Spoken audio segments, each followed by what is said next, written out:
आप सभी भोजपुरी विरहा के सुनने वाले श्रोता बंधु के हमार सादर नमन और प्रणाम बा। बाबा किनाराम म्यूजिक अजय लाल यादव की देख रेख में एक छोटी सी पेशकश जो कि पेश बा हमके आसाना पूर्ण विश्वास बा के आपन आशीर्वाद प्यार दुलार जरूर आप लोग दिहन। और हाल ही में जिसने अपनी शहादत से पूरी गाजीपुर जनपद को गौरवान्वित किया, अपनी मातृभूमि की रक्षा करते हुए अपनी प्राणों की आहुति दिया, वतन का लाल उर्फ अश्विनी यादव की शहादत एक छोटी सी पेशकश आप लोगन के बीच में जात बा। कवि जी भूमिका में 4 लाइन भाव दिले उन वीर भाव में कैसे लाल।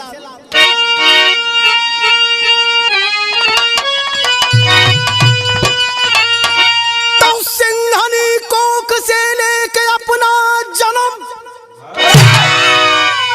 जो वतन के लिए सर कटाए है सानी, मौत भी झूमती पगधरा चूमती, बन पयोधर जला कर बचाए है पानी। आज भी याद है कल भी याद रहेगा, वैसे सुरमा सपूतों के कुर्बानियां, कोटि सह है नमन वैसे नौजवान को जो दिए सरहदों पे है जिंदगानियां।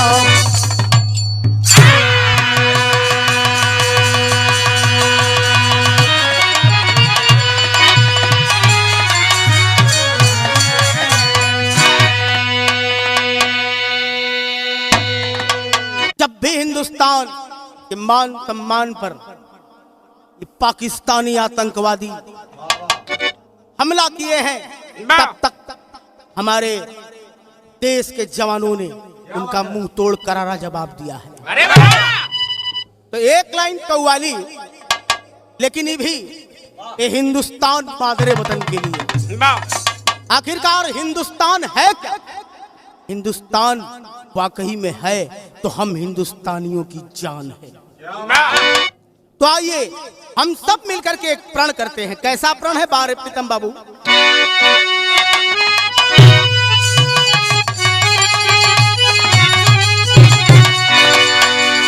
बहे खून मेरा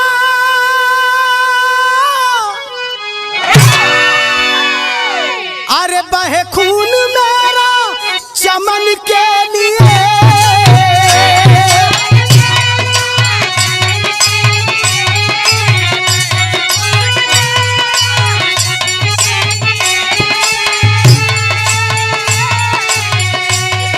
अरे बहे खून मेरा चमन के लिए, चमन के लिए मेरी जान जाए वतन के लिए, मेरी जान जाए वतन के लिए।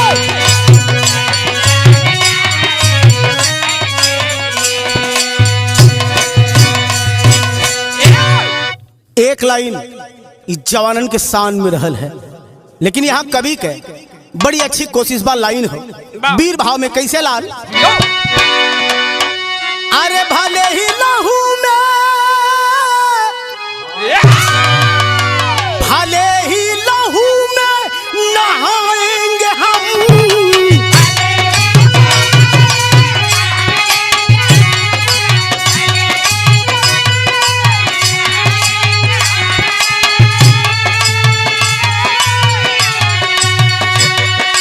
भले ही लहू में नहाएंगे हम, नहाएंगे हम, कदम ना समर में हटाएंगे हम, कदम ना समर में हटाएंगे हम।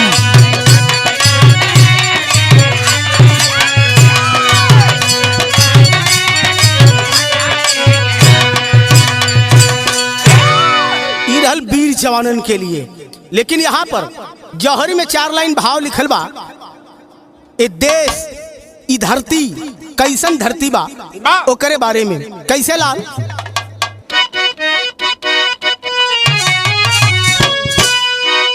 तो है धन्य धरा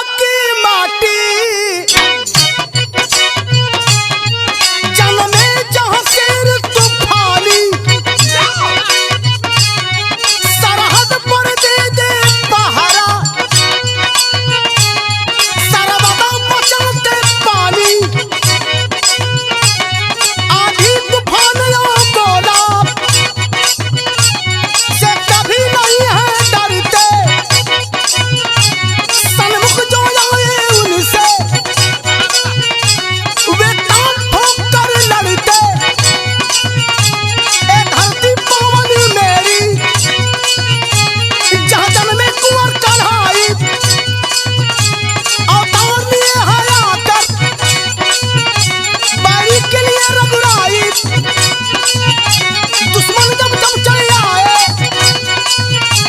भारत में बन के सानी, गर्दन को कटा कटा कर बाकुरे बचाए पानी। इतिहास गवाही देता अंग्रेज बिछड़ कर आए, उधम सुबह से कर से साले नहीं पार पाए।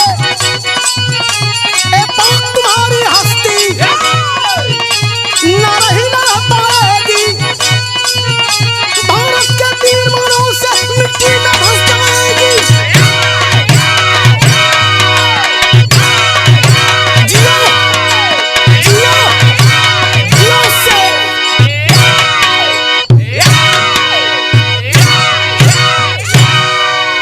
ई हर राजा कसौटी, बाहरे जवान बाहरे ब्यास जी, मजा आ गया।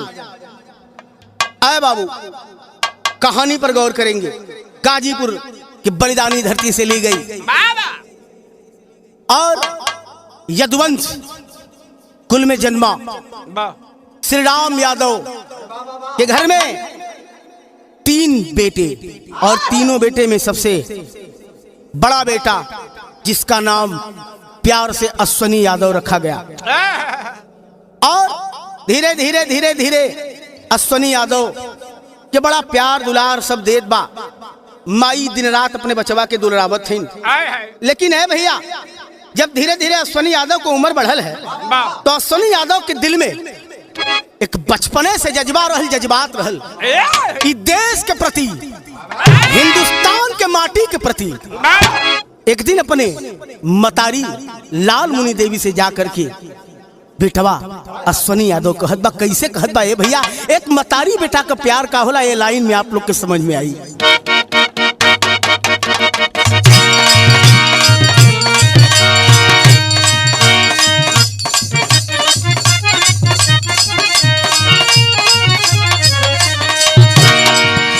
एक लाइन यहाँ गीत लगे तो बड़ी चटकदार गीत आज के जमाने लायक। एगो नौजवान लड़का जैसे बाबा किनाराम स्टूडियो के संयोजक अजय यादव जी हुवन, इन्हीं के देख रेख में रिकॉर्डिंग चलत बा। अजय यादव के उम्र के वो लड़का रहे एगो लड़की से कहत बा। का कहत बा? कहतू तये धनी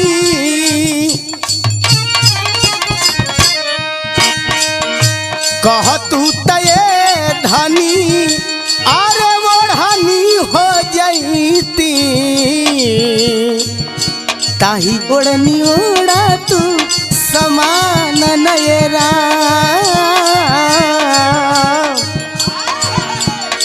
तो गीत बा लेकिन भाव लगल, तर से बढ़िया फर्ज बा। लड़का कहत बा अश्वनी यादव अपने मतारी से। का कहत बा? कहतू त जाके हम फौजी हो जईती, अरे कहतू त जाके हम फौजी हो जईती, तोहरो पूजैती रमान नयरा।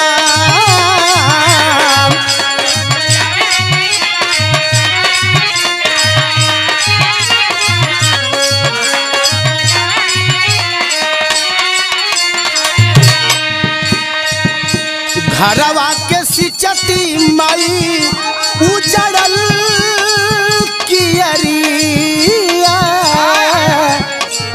घरवा के सिचती माई उजड़ल कियरिया, ऊंचा करती देशवा के मान न हो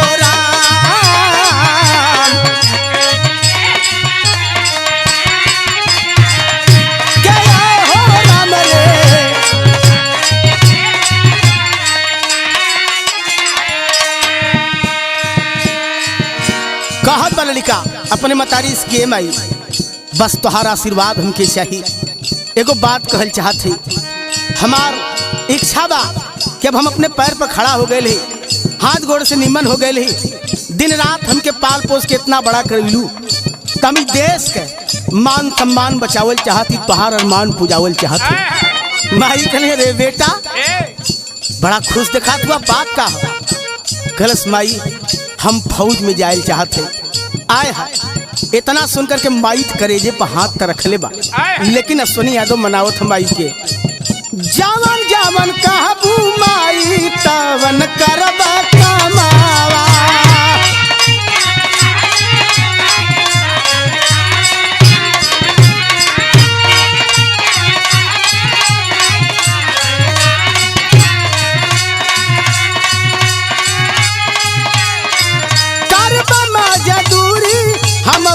रोज सुबह समावा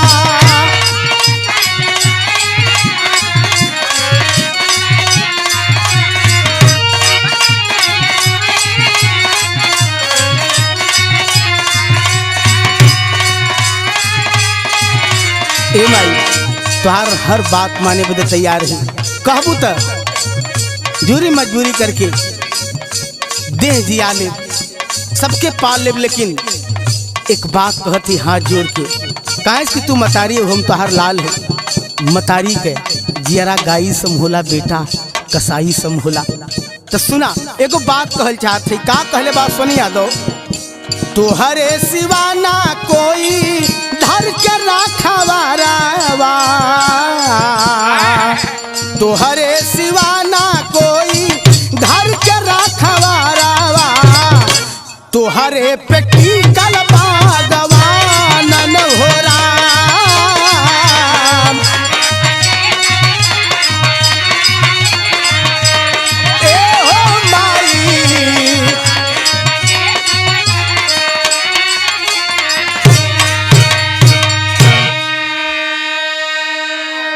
आए हाय एक बेटा अपने मतारी से ए हिंदुस्तान की मिट्टी के भारत मैया के आन मान सम्मान बचावे बदे आदेश लेत बा, अपने मतारी के मनावत बा। आए हाय मतारी कुछ देर आनाकानी कैली न, लेकिन ओकरे बाद अपने जियरा के भैया हो लाल के प्रति एकदम उदार कर दिलिन। कली बेटा ठीक है जब तुम्हारी यह मर्जी हो, भगवान के जौन मंजूरी हो हुई तो जा तू शौक से जा अपन अरमान पूरा करला। आए है माई के आदेश पाके अश्वनी यादव भर्ती होवे चल दिलन, और वही दरमियान मऊ में खुली भर्ती चालू रहल और पहुंचता है सुबह सुबह। होता क्या है यहाँ एक लाइन गीत लगल रजा, बड़ी चटकदार गीत है। अरे सब कर खूनावा एक ही रहउए, सब कर खूनावा एक ही रहउए, धरमावा अलगे अलगे बा।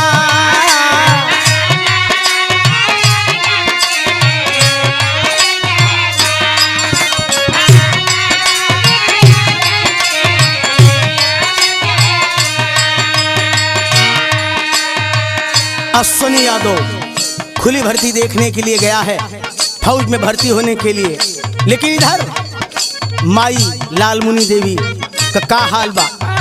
आए हाय मतारी बाप का फर्ज का होला अपने बेटवा बदे, कितनों बेटा कसाई रही लेकिन मतारी कत्तों से अपराध करके अगर बेटा आई तो हमेशा आचर्य से पूछी कि बेटवा हमारा कुछ खैले कि ना खैले।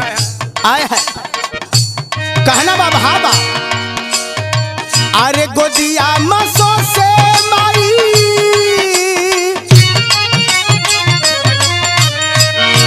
गोदिया मसो से मारी रे सपनावा,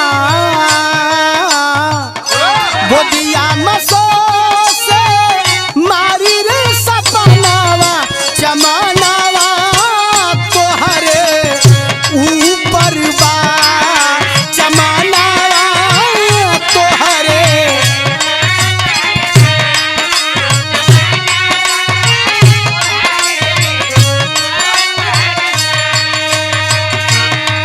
आए हाय ए लाल मतारी सोचत बा ठीक है तुहारी है, अगर दिल के सपना तो जात अपना पुजाला, मगर इतना ख्याल रखिया मने मन अपने बेटवा से कहत बा ई देश का मान मर्यादा आप तोहरे हाथ में है का।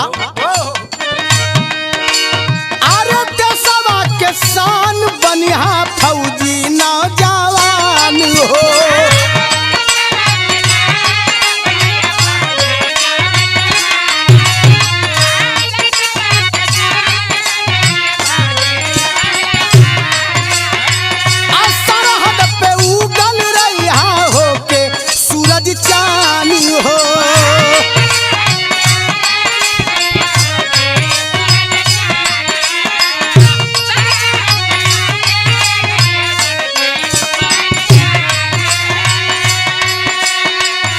माई आशीर्वाद दे थमन मन कैसे लाल। अरे बगिया के सिची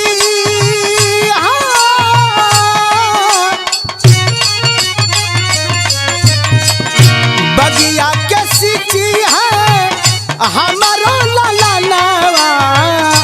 बगिया के सिची है हमारो लाला नावा। चमाना तोहरे ऊपर बा।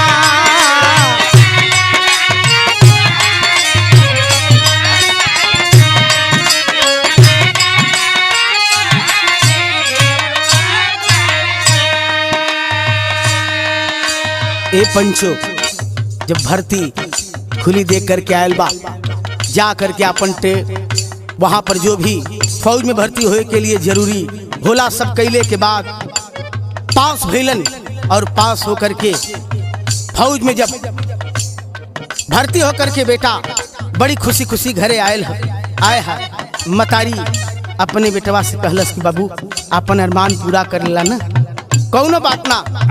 संजोग देखे जवान सेना में भर्ती हो गया और ज्वाइनिंग कर लिया। जब ड्यूटी करने चला है तब माई लाल मुनि देवी अपने बेटवा सनी यादव से बुलौलीन है। कहीं बेटा जात हुआ सरहद पर बॉर्डर पर भारत माता का रक्षा करे। कदम कभू पीछे मत हटाया दुश्मन से कभू डराया जी। बहुत ढेर सारा प्यार आशीर्वाद दे करके दही या गुड़ के माई जतरा बनौली ने खिया के और अपने बेटवा के नम आंख से विदाई देलिन है। और विदाई दे करके यहे जात जात अपने बेटवा से कहत हैं का कहत हैं तर्ज बदल गया लाल।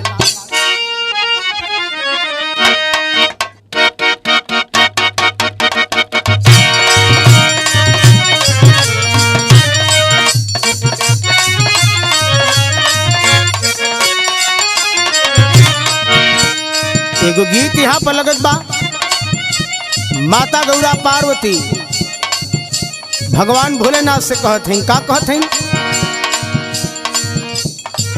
कौनो एगो भक्त इहे अर्जी लगौले रहल सुना सुना ये गौरा के सैया।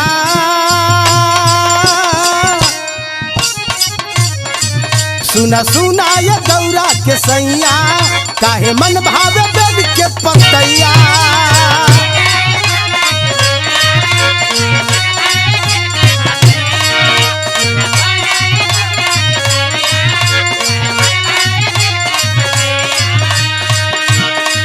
सुना सुना ये गौरा के सैया काहे मन भावे बेद के पतैया। नाता भंगिए भभुतवा से जोड़ ले हनी हो। नाता भंगिए भभुतवा से जोड़ दे हनी हो। रउआ मन भावे काहे के मड़ैया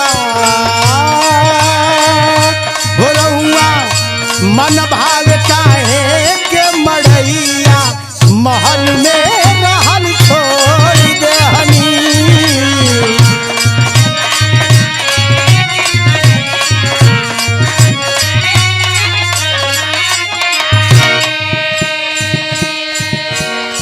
मगर अश्वनी यादव जब वर्दी पहन के तैयार भैल हुए ड्यूटी पर जाए के लिए माई लाल मुनि देवी आईली ने आकर के बेटवा के भर नजर देखली ने आए है। ये कहथिन बाहर बेटा बा ए बेटा पेन्ही वर्दी के जब बेटा अइबा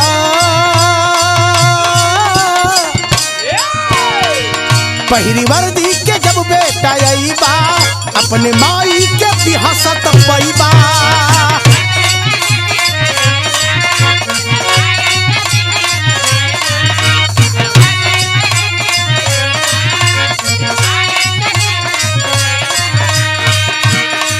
पहिनी वर्दी के बेटा जब अइबा अपने माई के बिहसत पैबा। देखी गाँव घर आई मोर समान होई हो, देखी गाँव घर आई मोर समान होई हो। बेटवा बनल बा हमरो आज फौजी हो, बेटवा बनल बा हमरो आज फौजी नगर में हमरो मान होई हो।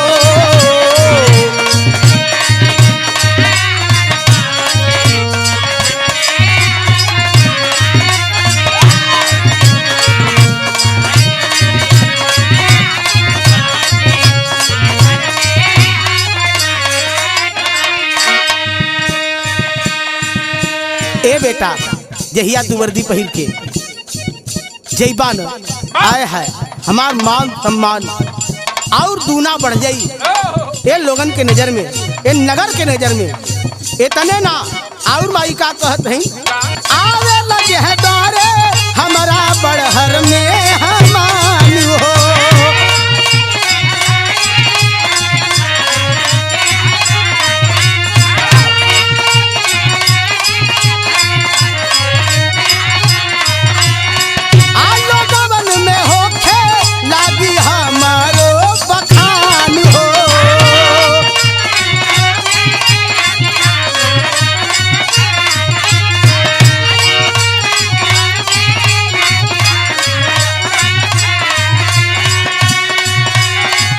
अपने बेटा के कूट कूट के वीरता सिखावतिन, साहस भरतिन। कैसे धन्यवाद होकर जैसन जे माई पहले शेरवा के बिया जनमाई।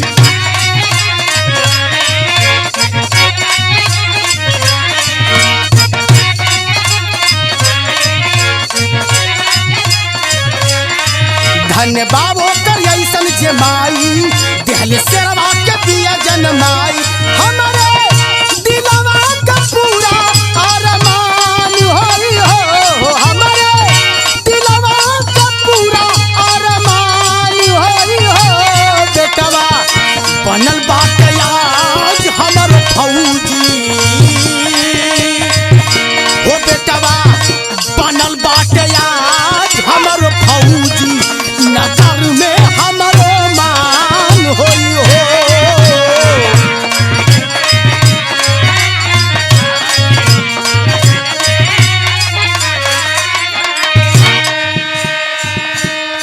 माई का आशीर्वाद पाके सोनी यादव खुशी खुशी बॉर्डर पर गईलन है और ड्यूटी पर अपने लग गईलन। कुछ दिन ड्यूटी कैले के बाद छुट्टी लेकर के जब घरे अलन है मतारी बड़ी खुश हो कि हमार बेटवा आज घरे आ गईलन। और उसी दरमियान एक मंगल वेला आइल है अश्वनी यादव का शादी कर देवल गल। शादी कहाँ भइल? बलिया जनपद के गांधीनगर गांव में अंशु यादव नामक लड़की के साथ शादी भयल। बड़ा खुशी खुशी दिन बीतत हो, लेकिन खुशी का दिन बीतल अब फिर से ड्यूटी पर जाए की तैयारी जब करत हुआ तो ड्यूटी पर जाते वक्त अपनी पत्नी को समझा रहा है। कैसे समझा रहा है? एक लाइन यहाँ गीत लगल।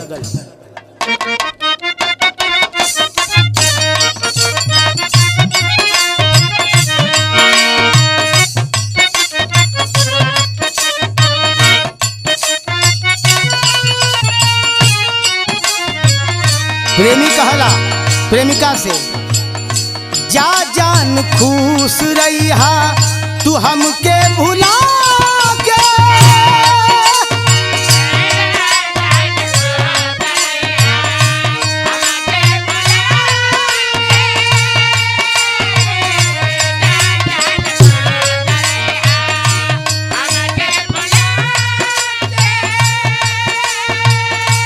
जा जान खुश रहिहा हमके भुला के, राजा जी के कोरावा में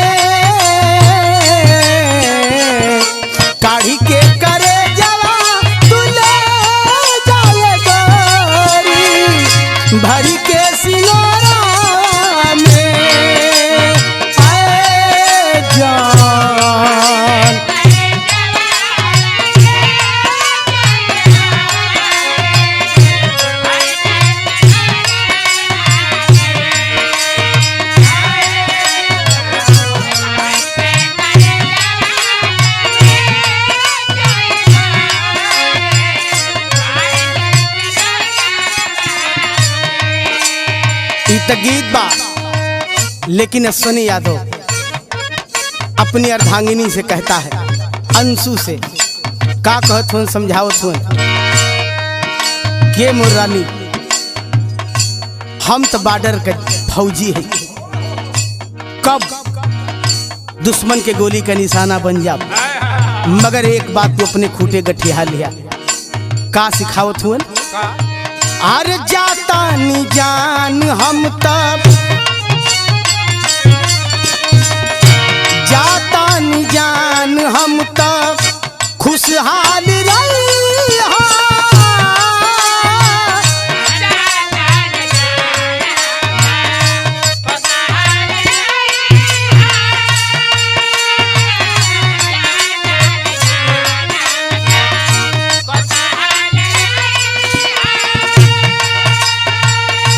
जाता नी जान हम तब खुशहाल रही हो, गुलशन जमानावा में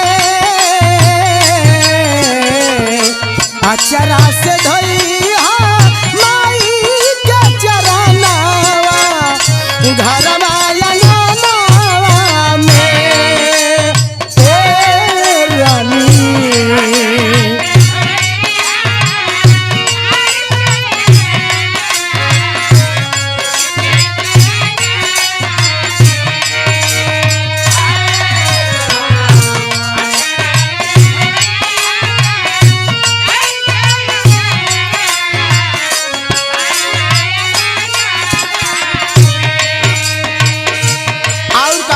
मतारी के बारे में, और ममता के देवी हई कुलवा का लाज हो,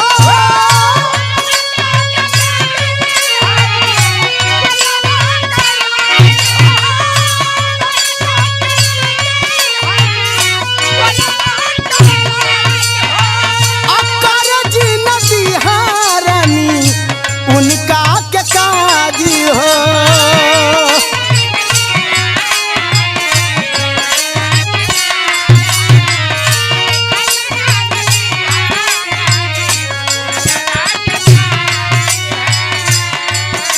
कहत हुन, ए अंशु, मतारी ममता का रूप होले, कभी मतारी की आत्मा के ठेस मत पहुँचे।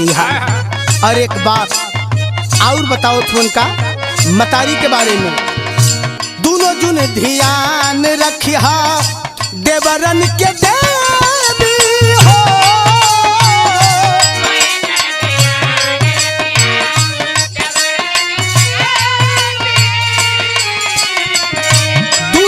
ध्यान रखिया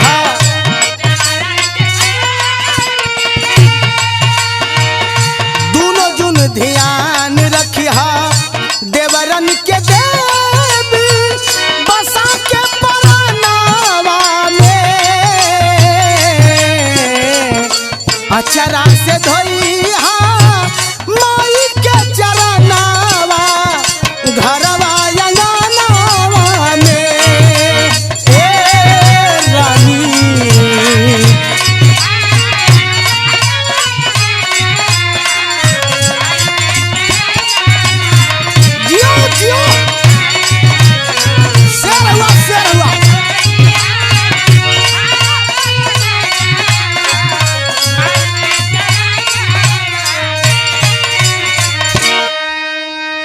आए है समझा रहा है, ई घर तुहार है, ई परिवार तुहार है, मतारी बाप तुहार हुन, हम तजात है इस सीमा पर, कब दुश्मन के गोली का निशाना बन जाब कोनो जिंदगी का ठीक ना हो, लेकिन तू सदा सबकर ख्याल रखिया, मतारी का ख्याल रखिया, बाबूजी का ख्याल रखिया, दूगो हमार भाई हुन, इन्हन के ख्याल रखिया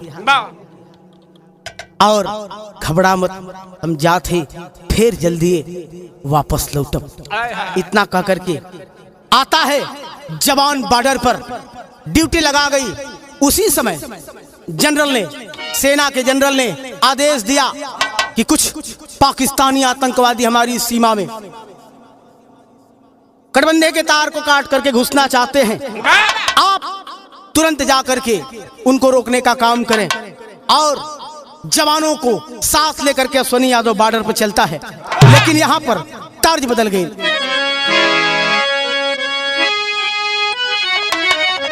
एक लाइन यहाँ पर बड़ी धुआंधार गीत लगल, कैसे लाल?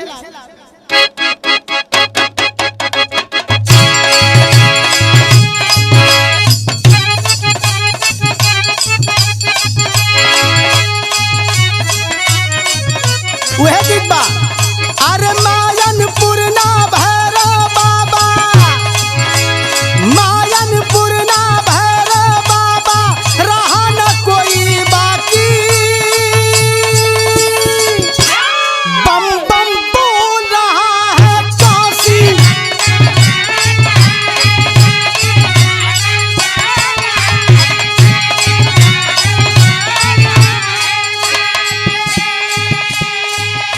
लेकिन अश्वनी यादव की औरत समझा रही है, का सोचत हुआ? कुछ सोचा मत, इधर उधर के मत सोचा। अब इस समय सोचा के तो ये सोचा का, अरे शान हवर दी, मान हवर दी, शान हवर दी, मान हवर दी, बर्दी ऊपर पानी, झूमे सरहद पर सैलानी।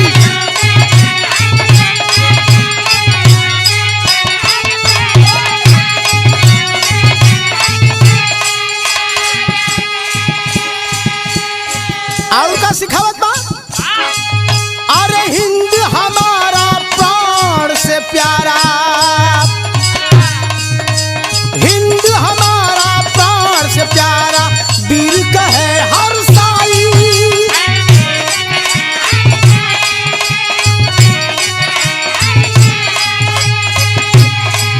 अरे उमड़े लोहू बदन के अंदर, दिखलाई बे वीरताई।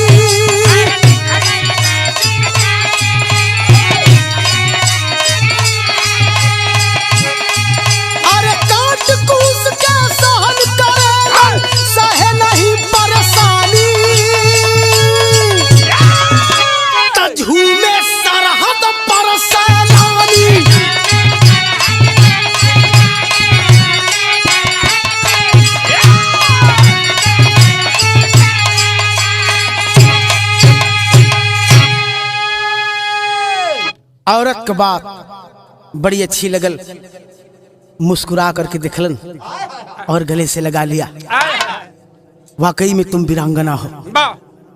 और औरत हंस के विदाई दिल से, और जिस समय जवान बॉर्डर पर आया है, पहुंचा है अपने खेमा में, और आदेश दिया गया मेजर साहब द्वारा कि जा करके आज सरहदे हिंद की आन मान सम्मान को बचाने का काम करिए आप लोग। और अश्वनी यादव चल रहे हैं, लेकिन कैसे यहाँ एक लाइन गीत बदल गई। हमारे बिरहा सम्राट स्वर्गीय श्री राम यादव जी के गीत बाऊ नहीं का गावल बा। कुछ लोग कहलन बिरहा के अंदर कि उस्ताद वाली गीत लग गई, कवैयन के उस्ताद वाली गीत गावे में कितनन का सीना धै लेलस। यही डर के मारे कुछ लोग ये छूबो ना कैल, कि ऐसा न कि फलनवा का तो सीना धै ले, ऐसा न कि हमारा और कुछ बहरिया जाओ। क्या बात है? लेकिन कैसे हमारे पिताजी गाँव में कैसे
लेकिन वीर भाव में कवि के इशारा हो जवानन के ऊपर। कैसे लाल? जब लड़ाई छिड़ल बा, अश्वनी यादव जवानन के साथ लेकर के जब सीमा पर तैनात हुवन, हाथ में बंदूक लेकर के सरहदे हिंद का रक्षा करत हुवन, वहां का भाव बा। कैसे लाल? अरे बैरिन के गोलियां पगोलियां चलावे,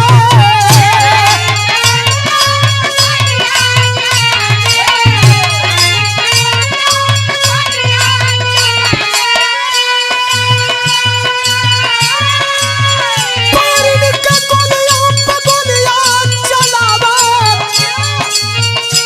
अरे दहलन बधरती गदाना रे भइले उन्मादी फौजी जवानवा।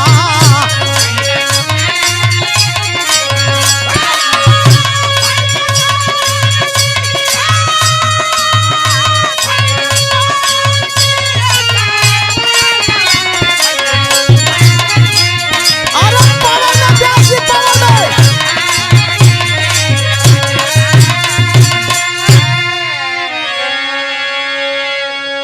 और आज लगत बा हिंदुस्तान का सेना, हिंदुस्तानी सेना मानो ऐसा डटल बा चट्टान की तरह। आतंकवादियन का छक्का छूट गए। अरे दुश्मन के ईंट ऊपर ईंट हम बजाई दे, अब माँ के कसम आज धरती हिलाई दे।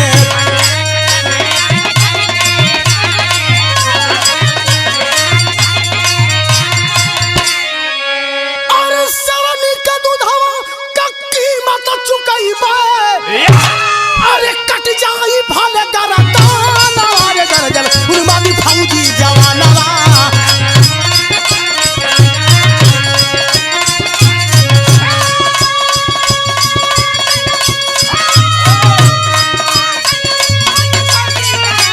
ये बहादुर क्या शेर हुआ।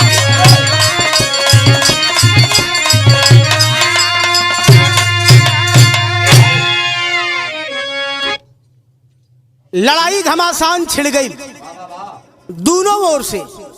सरहदे हिंद के नौजवान अश्वनी यादव की देख रेख में आतंकवादियों से मोर्चा लेत हुन, लेकिन लड़ाई के दृश्य यहाँ कहल गया कि बिरहा में अगर चौलरिया न रखे तो राजा मजा ना आवेला। जैसे खाना के संगे अगर चटनी अचार मिल जाए तो मन तनी चसक हो जाला, अगर चौलरिया ना रहत तो लगला कि एकदम देहे काम ना करत हो। कैसे लाल? जवान ललकार के आगे बढ़त हुन और मोर्चा संभालत हुन। कैसे? अरे तड़ा तड़ा छूटे सना सन चले लागल गोलियां रे बतन पे खून मच गई होलिया ना।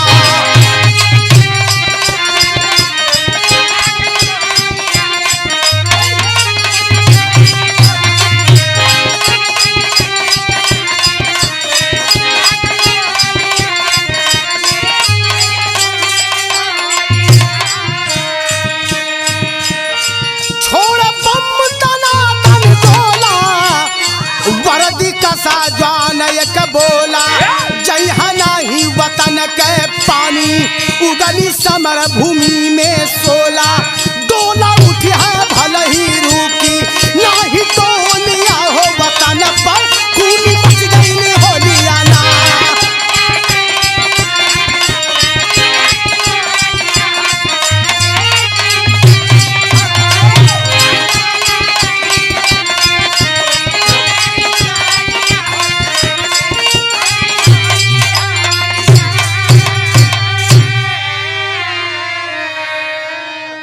लड़ाई जारी है।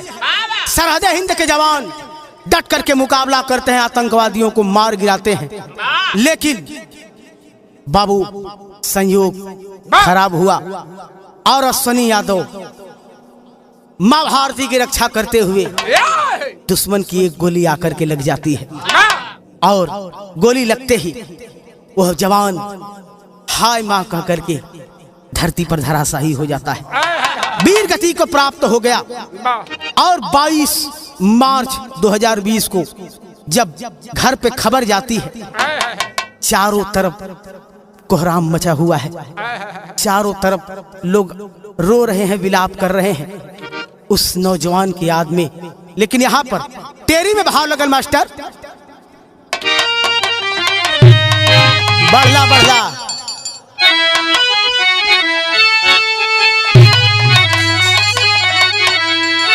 अरे पयोधी की गहराई रो पड़ी, पयोधी की गहराई रो पड़ी। अरे दरिया के दामन में हिमगिर आंसू गिराई। आय हाय, मौत का खबर जैसे ही पहुंचल बा गाजीपुर जनपद में, चारों तरफ कोहराम मच गए। आय हाय, मतारी के जब अपने बेटवा के मौत की खबर मिलल है कि हमार बेटा सरहदे हिंद का रक्षा करते करते शहीद हो गईलन, वीर गति को प्राप्त हो गया। आय हाय, आज तो दिल का सपना चूर चूर हो गए और मतारी छाती पीटत पीटत धरती पर गिर गई। के करे बलबूते दूर हुई इस जिंदगी के दुख बड़ा भारी है बाबू। यह सोचत बा सापल साजल सपना अब तो सब टूट गए। अब का हुई के हमन का सपना पूरा करी, के हमन का अरमान पूरा करी हमार बाबू कि दुनिया के छोड़ के चल गए भारत माता का रक्षा करत। लेकिन यहाँ पर विदेशिया में बड़ी मार्मिक भाव है भैया, कहना बा कैसे। अरे मचल को हराम लाश आइल जब दुआरा, अरे चिखची तकार सुन के रुकल बापा वानावा।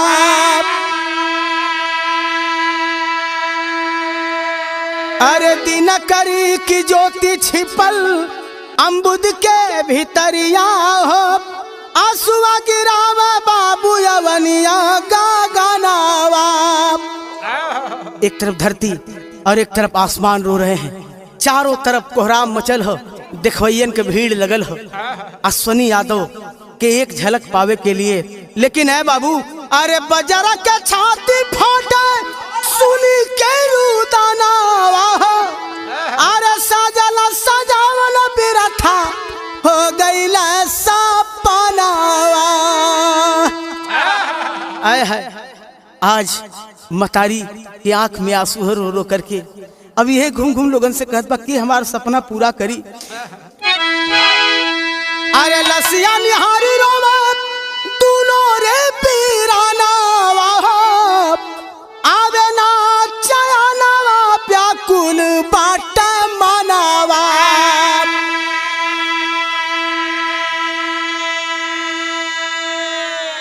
एक तरफ पूरा परिवार विलाप करत बा, मतारी अलगे रोत बा। पिताजी के जनाव मानो जैसे एकदम कांट मार गल बा, कटलो खून नहीं है। चुपचाप एक टक अपने बेटवा के देखत हूँ। ऐ बाबू, दोनों भैया, छोटका भैया अपने भैया के लाश के पास से आकर के जर्जर जर्जर छाती पीट के रोस की भैया, अरे हमारे के तो जनात की भैया कट गई। अब जब भी नाम ले हंस के ले कि हमार भाई एक बहादुर जवान रहन भारत माता के। आय है अश्वनी यादव की औरत अंशु आती है, दम रोती बिलखती विलाप कर रही है, अपने पति के पास जाती है, जाकर के चेहरा देख करके रुदन कर रही है, रो रही है और एक सवाल करती है अपने शहीद सैया से। क्या सवाल करती है? तर्ज यहाँ पर लगल है।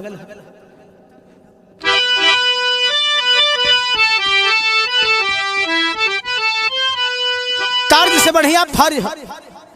जा करके अपने शहीद सैया से सवाल करती है, ए सैया जी, तू तो भारत माता के सपना पूरा कैला, अपन सपना पूरा कैला,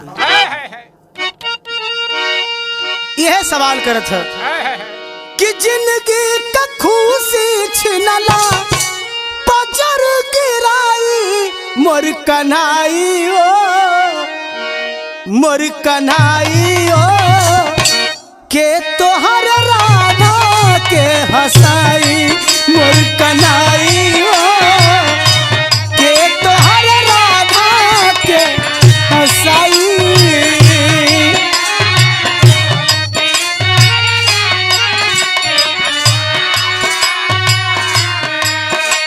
ए सैया जी ई तो गजब कर देला। अरे कम से कम ये दोनों छोटा बचवन के मुंह तो देखले होता।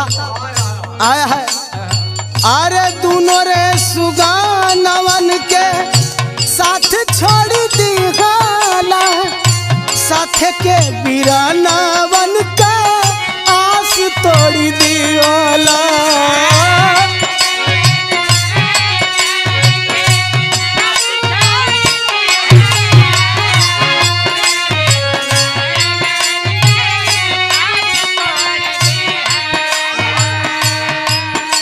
रो रही है और यही कह रही है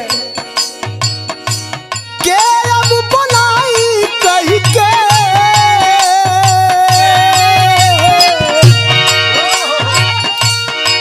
अब बुलाई कही के ननका के माई मोर कनाई के तोहर राधा के हंसाई,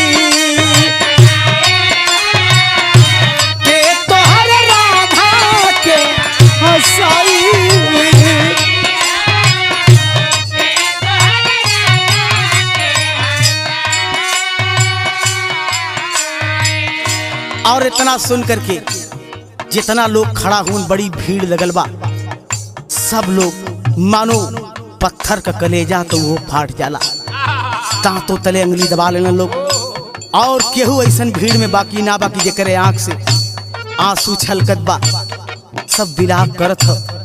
आए है तब तक छोटी बिटिया अंशु की गोद में है और अश्विनी यादव की ओर देख करके पकड़ के छोटा छोटा हाथ अपने बाबू का चेहरा हिलौलस और एक सवाल करत हो, बाबू पापा उठा न, एक बार बोला। और इतना सुनकर ते जनाला धरती फट जाले। आय हाय चारों तरफ कोहराम मचल बा, झरझर झरझर आंख से आंसू चलत है लोगन के। और छोटी सी बच्ची सवाल करती है अपने पिताजी से। पापट के अंदर भाव है,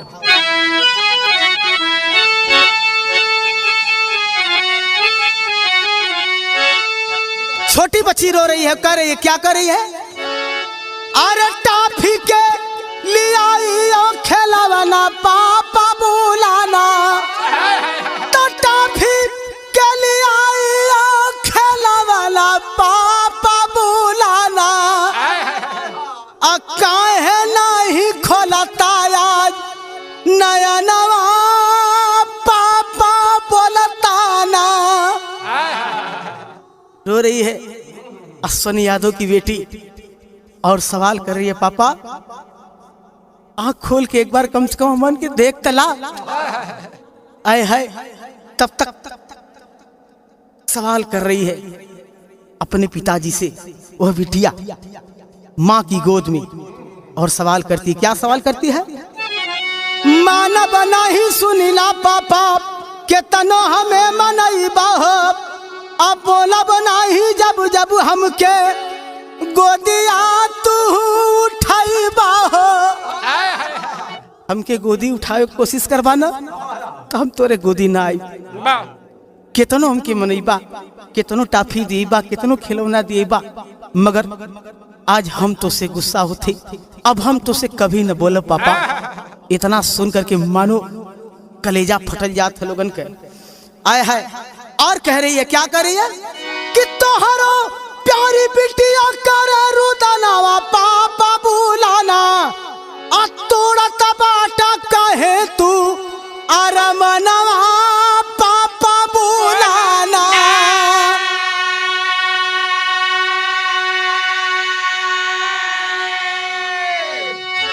पापा न बोलबा, अच्छा मत बोला, लेकिन हाथ जोड़ के तुझसे विनती है कि कम से कम हमन से ये रिश्ता नाता जुड़ल रहे था, एक मत तोड़ा पापा।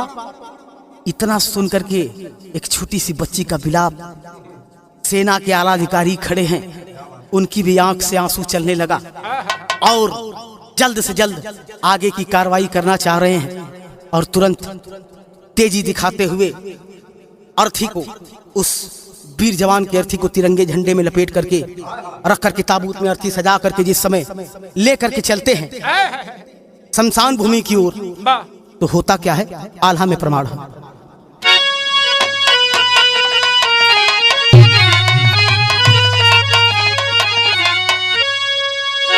आए हैं और सुख का सगारा धरतिया डूबी गईली, अब फारी के करे जा डोले लागल या सम्मान।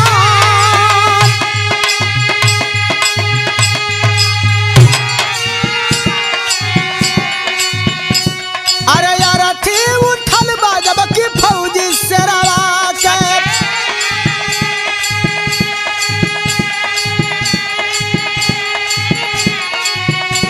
आगे वालन सलामी बाबू सेना के जवान,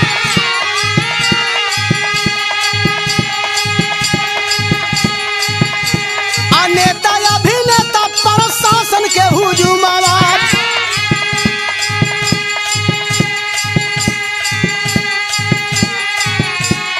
जनता के उमड़ल बा तूफान श्रीमान।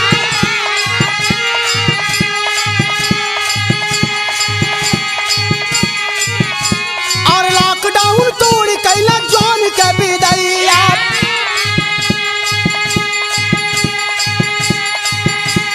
इनकलाब जिंदाबाद गूंजला जहान।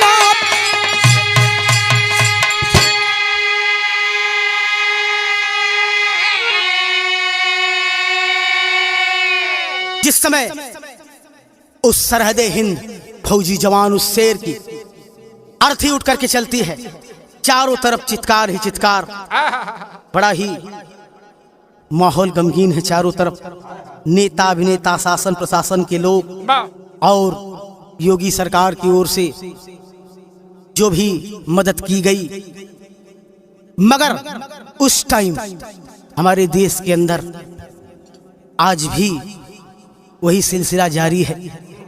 कोरोना महामारी जो पूरे विश्व को परेशान कर रखी है, चारों तरफ कोरोना का कहर था और लॉकडाउन के तहत कुछ भी नहीं होने वाला था, लेकिन सेना के जवान लॉकडाउन को तोड़ते हुए उस जवान की अर्थी को उठा करके ले गए शमशान भूमि की ओर। जिस समय चिता सजल है आए है आगे देवे के बारी आवत है, तो होत का बा अरे कधवा उठाई चले सहोदर वीरानावा,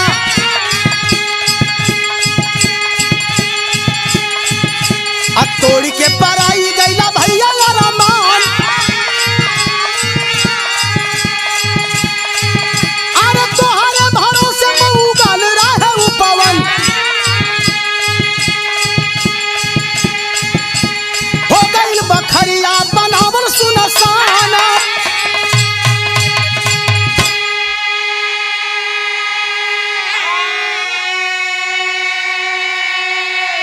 दोनों छोटे भाई अर्थी को कंधा दे रहे हैं और यही विलाप कर रहे हैं, भैया आज ही त्योहार सजल सजावल बगिया वीरान हो गई, भैया काहे ऐसन किला मन के छोड़ के चल गिला। विलाप कर रहे हैं, लेकिन आगे क्या होता है, आगे का हालत पीछे के जैसन हुई है।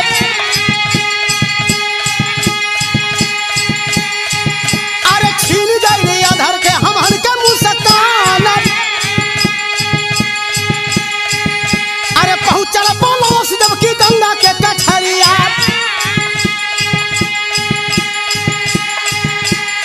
ए बाबू पहुंचल पलोस जबकि गंगा की कछरिया।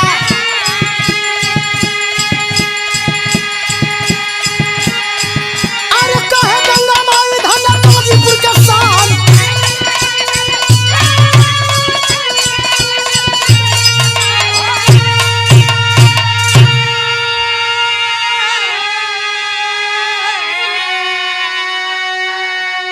शमशान भूमि की ओर ले गईलन है और चिता सजल है, अग्नि देवे के बारी आई। तो उस समय मानो आज गंगा की लहरें गूंज रही हैं।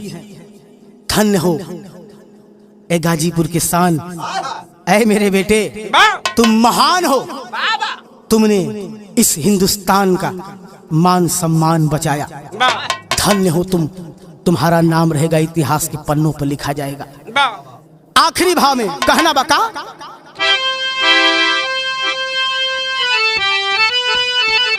लाइन पर जरा गौर करिए हैं बिरहा सुने वाले भाई का, कि धरती गाजीपुर में उगी का सूरज चांद डूब गया, ए बाबू शोक के सागर में हिंदुस्तान डूब गया।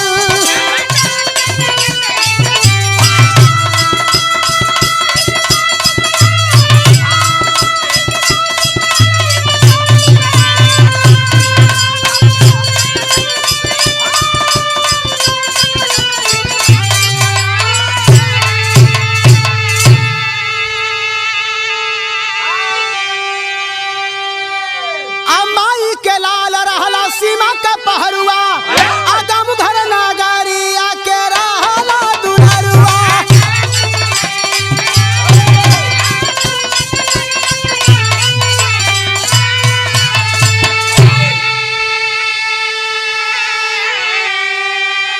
झंखला को लोगवा सरिता में ही भगवान डूब गया, ए बाबू शोक के सागर में हिंदुस्तान डूब गया।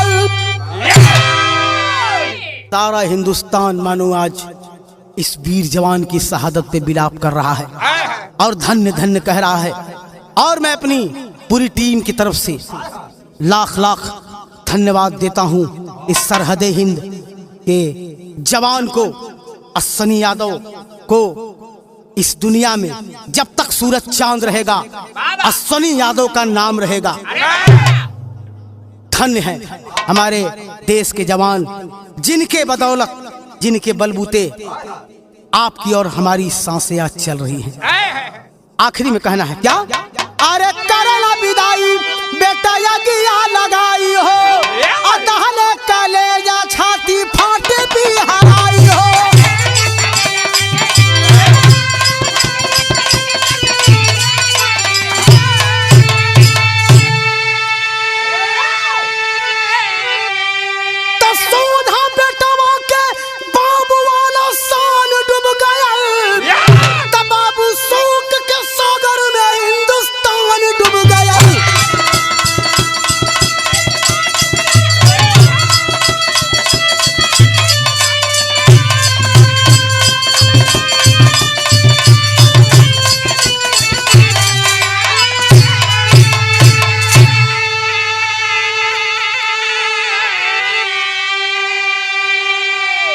धन्य है और नमन है इन देश के जवानों को, सत सत नमन करता हूं मैं अपनी पूरी टीम की ओर से और इस विरहा की ओर से सच्ची श्रद्धांजलि अर्पित करता हूं।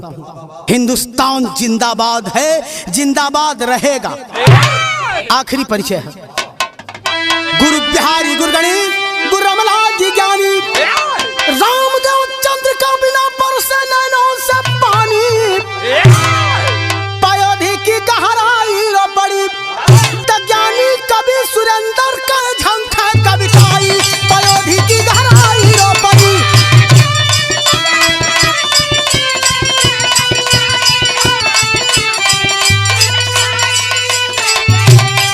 एक लाइन ये देश के जवानों के सम्मान में, हिंदुस्तान की धरती हो कैसन, मेरे देश की धरती, मेरे